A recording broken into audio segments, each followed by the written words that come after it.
ATA for refusing to let my husband use my mental health struggles in his stand-up comedy routine? When I first met my husband, laughter was what pulled me in. He was the kind of person who could make a funeral crowd laugh without being disrespectful, sharp, quick, alive in every sense of the word. I loved that about him. His humor made the world feel lighter, even when mine felt unbearably heavy. I've struggled with anxiety for as long as I can remember, panic attacks that hit like waves, nights when I couldn't breathe, mornings where getting out of bed felt like climbing uphill with bricks tied to my chest. He knew all of this. He was there through the breakdowns, the therapy, the endless adjustments to medication. And he never judged me. At least, not until he started turning my panic into punchlines. It started small. A few jokes about living with someone who catastrophizes everything, or the dramatic wife who thinks the world's ending over a late text. I laughed at first. I told myself he was just being funny, that if I didn't take it personally, no one else would either. But then one night, at a local comedy club, he went too far. He did a 10-minute bit about my meltdowns, mimicking how I hyperventilate, how I cry in the shower, how I once hid in the closet during a thunderstorm because I thought the roof would collapse. The audience roared. I sat frozen at the back of the room, nails digging into my palm, watching people laugh at the ugliest, most fragile parts of me. After the show, he ran up to me, glowing with adrenaline, and said, "They loved it. You were the star tonight." I didn't say a word. I just walked out. At home, when I finally told him how humiliated I felt, he looked genuinely confused. "Babe, it's comedy," he said. "People relate to it. You're helping others laugh through their anxiety." He truly believed it.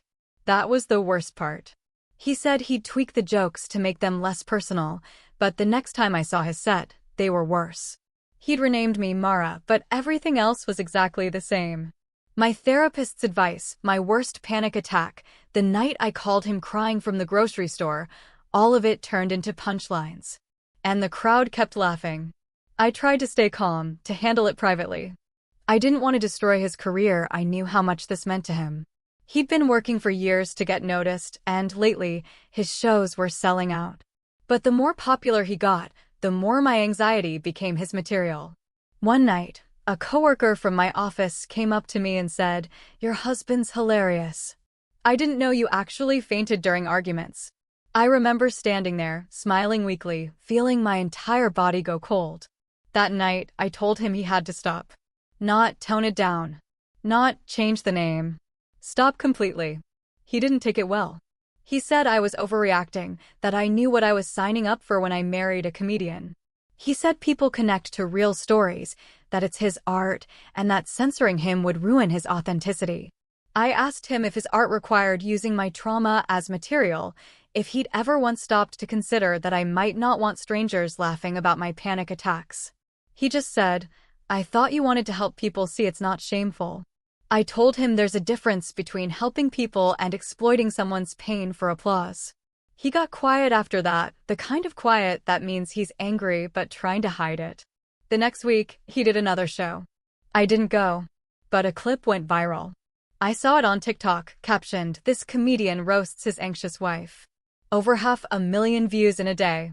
The comments were brutal, people calling me crazy, overdramatic, emotionally exhausting. Some said they felt bad for him having to deal with that every day. I turned off my phone and cried for hours. He came home later, saw me, and said softly, "It's not that deep. They don't even know it's you." But they did. Everyone did. I moved into the guest room that night. He kept texting from the other side of the house, asking if we could talk, saying he didn't mean to hurt me, that he thought we were a team. I wanted to believe him, but every apology felt like setup for another joke. Every "I love you" sounded like a punchline waiting to happen. It's been months now. We're still technically married, but I'm not sure for how much longer. He says I'm being unreasonable, that comedy is meant to push boundaries, that great comedians draw from real life. He insists I'm part of his story, and that removing me from his act would be like cutting out his heart. I told him that if that's true, then maybe his career means more to him than my dignity ever did. He says that's unfair, and maybe it is. But so is watching people laugh at your pain and calling it love. I've started therapy again, this time focusing on boundaries, what they are, how to protect them, how to stop apologizing for needing them. My therapist asked me what I'd want him to understand if I could explain it perfectly. I told her I want him to know that I'm not trying to end his career, I'm just trying to reclaim my peace. That not every story belongs on stage, and that sometimes, love means keeping certain things sacred. He still performs the jokes, though he's changed the names again. I've stopped checking. But sometimes I see clips on my feed, and my stomach still knots. I hear strangers laughing at a woman they don't know, a version of me that's been rewritten for applause. And I wonder if the real me even exists in his eyes anymore, or if I've become just another bit that kills every time. Maybe I'm selfish for not supporting his dream. Maybe I'm weak for letting words break me. Or maybe I'm just finally standing up for myself after being everyone else's punchline for too long. Either way, I can't unhear that laughter. So tell me, ATA for refusing to let him use my pain as his material? ATA for exposing my fiancé's sob story after she lied about her childhood to get sympathy online? When I proposed to Lily, I thought I was the luckiest guy alive. She had this way of turning every room brighter just by walking into it, the kind of person who seemed too good for the world, kind, thoughtful, full of empathy. That's what I loved most about her, her softness. She'd always say she wanted to help people feel less alone. She worked in social media marketing, so when she started posting little motivational videos about self-love and resilience, I wasn't surprised. They were harmless at first, quotes about healing, posts about gratitude, clips of her cooking with cheerful music in the background. But then, one day, I noticed the tone of her content change. Suddenly, she was sharing personal stories about her difficult childhood, growing up poor, neglected, and abused. She spoke about parents who never cared, empty fridges, and nights sleeping on the floor of a cold apartment. The stories were vivid, too vivid, and people loved her for it.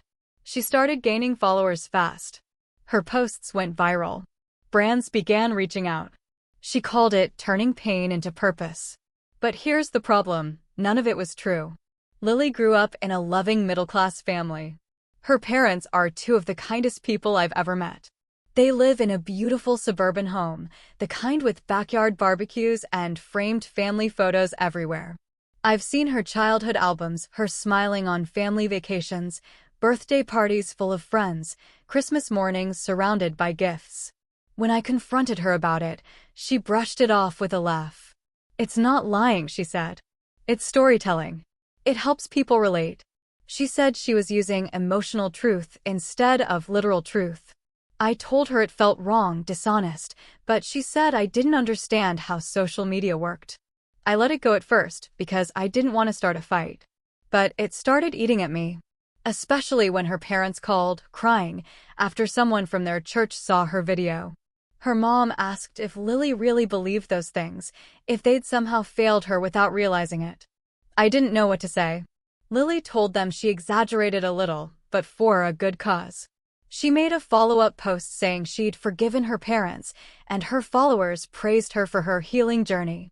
I wanted to scream. I told her she needed to take it all down. She said I was jealous of her success. As her audience grew, so did the lies. Suddenly, every story we lived together became part of her recovery narrative. If we had an argument, she'd turn it into a post about toxic relationships. If I surprised her with flowers, she'd frame it as proof that love can heal trauma. I started to feel like a background prop in a movie she was directing. One night, we went to dinner with my parents.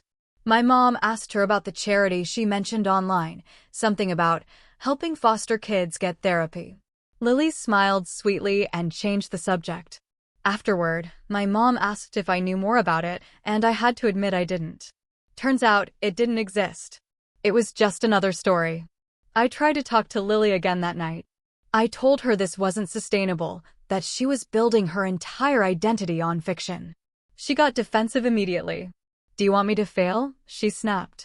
"Do you want me to go back to being invisible?" I told her I just didn't want her to lose herself. She rolled her eyes and said, "People don't want reality.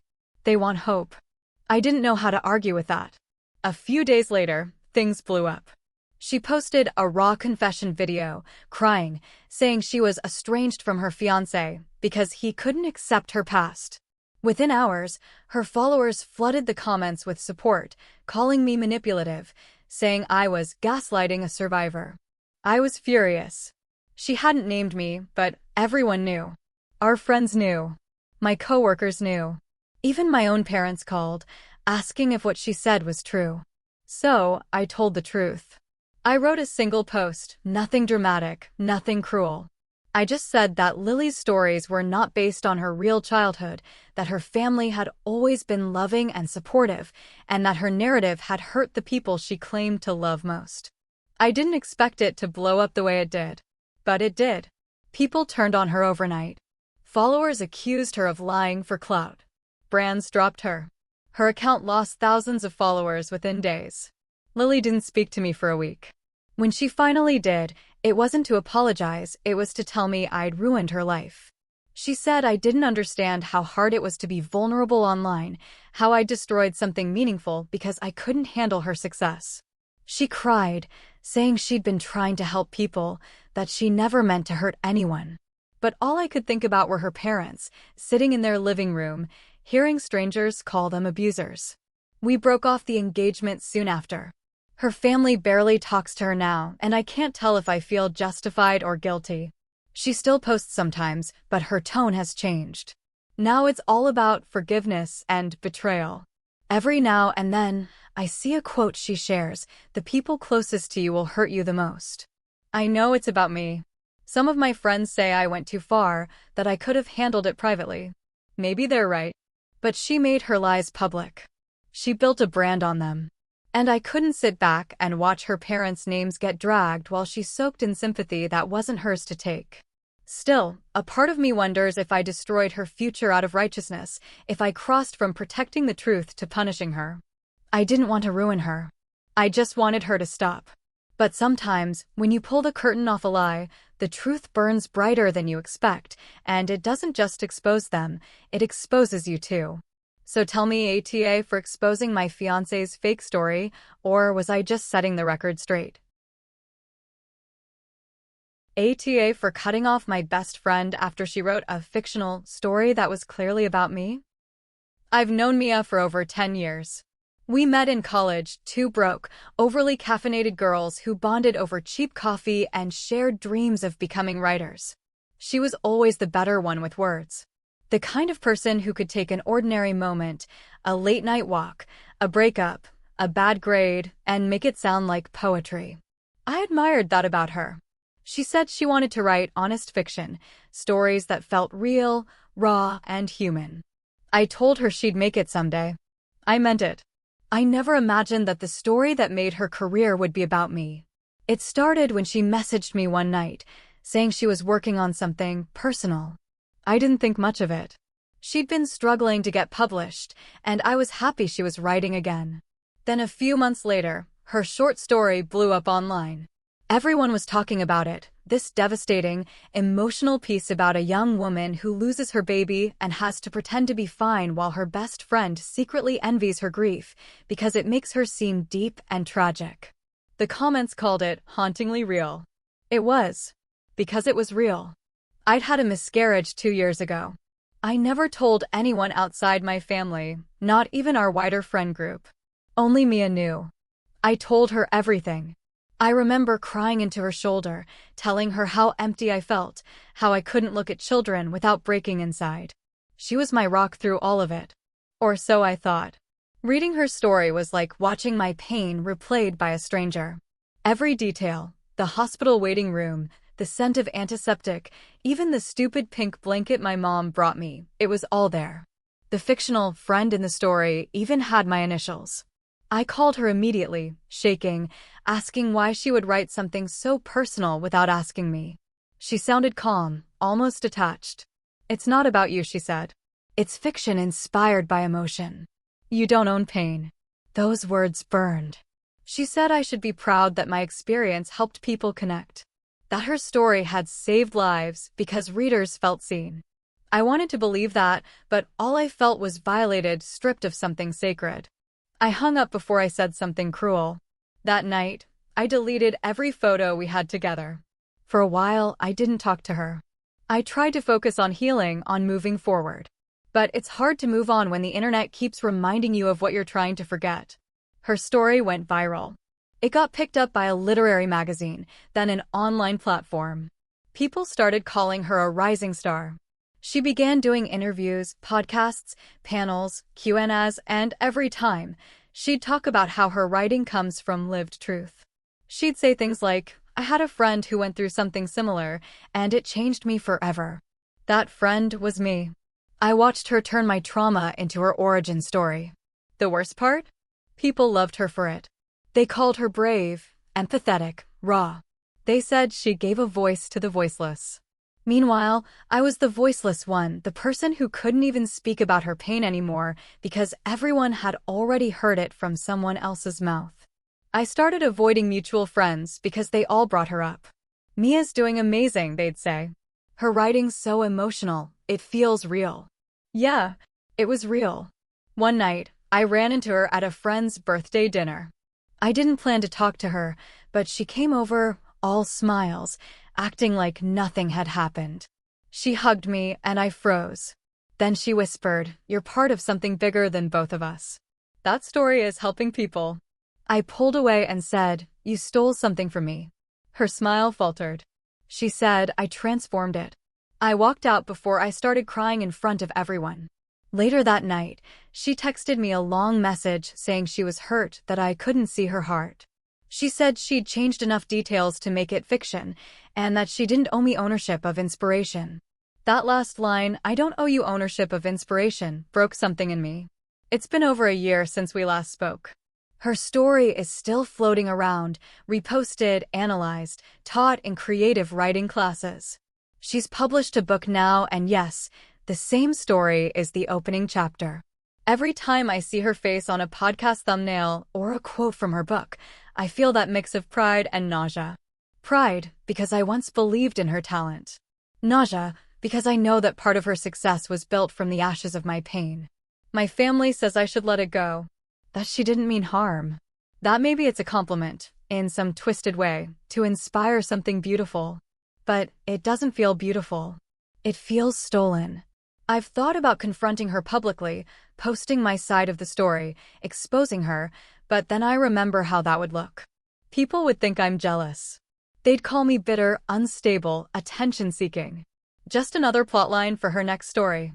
Sometimes I wonder if this is just what artists do, take pieces of the world, of people, and reshape them until they fit the narrative they want to tell. Maybe she really believes she honored me. But I can't see it that way. She took something intimate, fragile, and irreversible and turned it into her stepping stone. And even now, she doesn't understand why that feels like betrayal. I still haven't told her congratulations on the book. I doubt I ever will. Maybe that makes me petty. Maybe it makes me protective. Or maybe it just makes me human. Because when someone steals your grief and sells it as art, forgiveness doesn't come easy. So, ATA for cutting her off completely, or is it fair to walk away when someone turns your pain into their masterpiece? Thanks for listening. Don't forget to like, subscribe, and share if you enjoyed the story. See you in the next one.